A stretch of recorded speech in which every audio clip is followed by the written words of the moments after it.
में आपका स्वागत है। मैं हूं आपके साथ दीप्ति भटनागर। आइए रुक करते हैं खबरों की ओर। इंदौर एरोड्रम थाना क्षेत्र के पंचवटी नगर आरएपीटीसी रोड पर 1 वर्ष से अधिक पहले ऑटो चालक योगेश की उसके साथ ही रहने वाले 3 साथियों ने उसके साथ मारपीट कर हत्या कर दी थी। मृतक का घटना से एक दिन पूर्व नशा करने की बात पर आरोपी आकाश कालू राकेश ने उसके साथ मारपीट कर हत्या कर दी थी और आरोपी उसके ही ऑटो में उसे एमवाय हॉस्पिटल लेकर पहुंचे थे ताकि यह पुलिस को गुमराह कर सके। जबकि उसकी मौत के बाद पोस्टमार्टम रिपोर्ट आई तो उसकी मारपीट कर हत्या करने का प्रकरण सामने आया था, लेकिन पूर्व जांच के अधिकारी ने इस पूरे मामले को हत्या का मुकदमा दर्ज नहीं करते हुए एक बड़ी लापरवाही की थी। जब यह मामला फिर से थाने में नए टीआई के सामने आया तो पूरा मामला एसपी के पास पहुंचा, जिसके बाद एसपी ने हत्या का मुकदमा दर्ज कर आरोपियों को पकड़ने के आदेश दिए थे।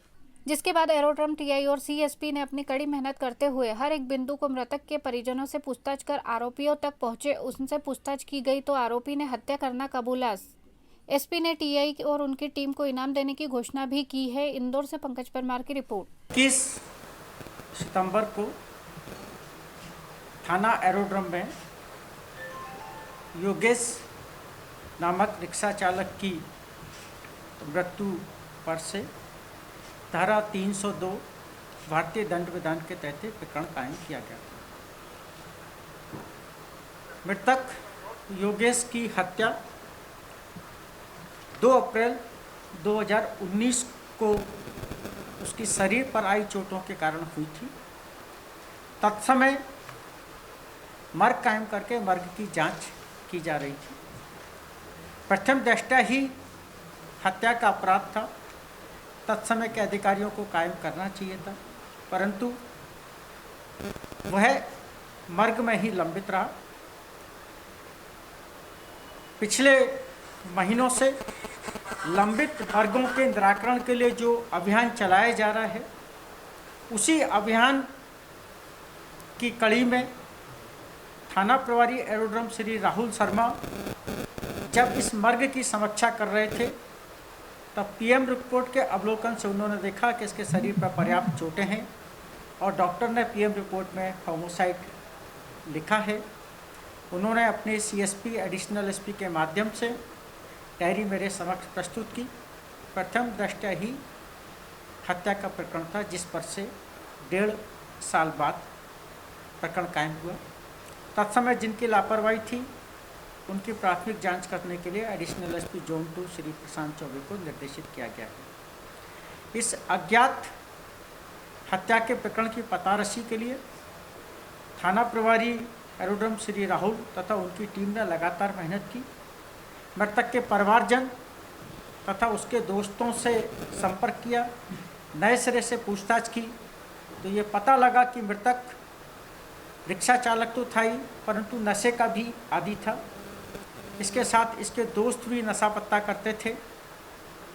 पूछताछ के दौरान ये पता लगा कि 2 अप्रैल को जिस दिन इसकी हत्या हुई उसके एक दिन पूर्व मृतक योगेश और उसके साथी आकाश उर्फ बिट्टू का विवाद हुआ था।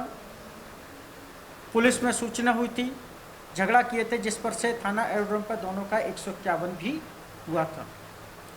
उसके पश्चात इसी घटना की रंजिश को लेकर, इसी विवाद को लेकर आकाश ने अपने 2 अन्य साथी जो कि मृतक के भी साथी थे, साथ में नशा पत्ता करते थे, उनको बुलाकर मृतक को राजीनामे के लिए बुलाया और फिर आकाश ने अपने साथी कालू उर्फ मूलचंद प्रजापत, आकाश स्वयं तथा एक अन्य साथी राकेश मुसल्टी के साथ मिलकर लाठी और बेल्टों से मारकर उसकी हत्या कर दी। जब मृतक लगभग प्राण शून्य हो गया तो इनके ऊपर शक न हो, ये सोचकर आकाश मृतक योगेश को एमवाय अस्पताल लेकर गया, परंतु जैसा कि मैंने बताया कि प्रथम दृष्टया ही हत्या का अपराध था,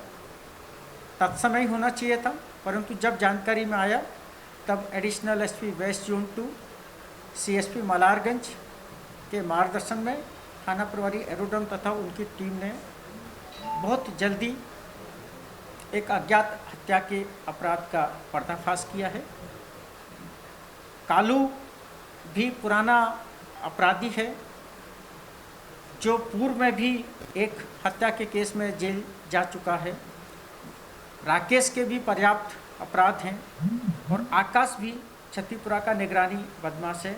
इस प्रकार इन तीनों ही पुराने अपराधियों के द्वारा नशे की बात को पर हुए विवाद को लेकर एक अपने ही साथी की हत्या कर दी। इस पतारसी का खुलासा करने वाली टीम को नगद इनाम से पुरस्कृत किया जाए। 2 गिरफ्तार हैं। एक आरोपी जो राकेश मुसल्टी है वो आबकारी एक्ट के प्रकरण में जेल में है। उसको बाद में वहाँ से प्रोडक्शन वारंट पर लाकर उसको भी इस अपराध में गिरफ्तार किया जाएगा।